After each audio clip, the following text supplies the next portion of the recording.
గ్రహిస్తూ ఉన్నాడు, చాలా సంతోషిస్తూ ఉన్నాడని ఆయన మాట్లాడుతూ ఉన్నాడు. ఈ రోజు చాలా మంది ఈ రీతిలోనే ఉంటూ ఉన్నారు.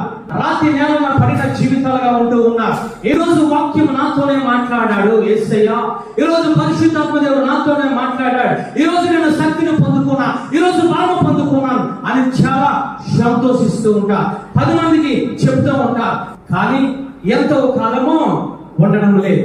ఒక వారం ఉంటారు, ఒక నెల ఉంటారు, 2 నెలలలో చూస్తే ఆ మొక్క వాడిపోతుంది, ఆ విత్తనంలో జీవం ఉండదు.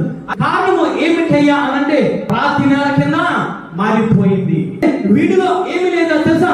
ప్రార్థన జీవితం. వీడిలో ఏమి లేదో తెలుసా? ఉపవాసం లేదు. వాక్యము వింటూ ఉన్నాడు,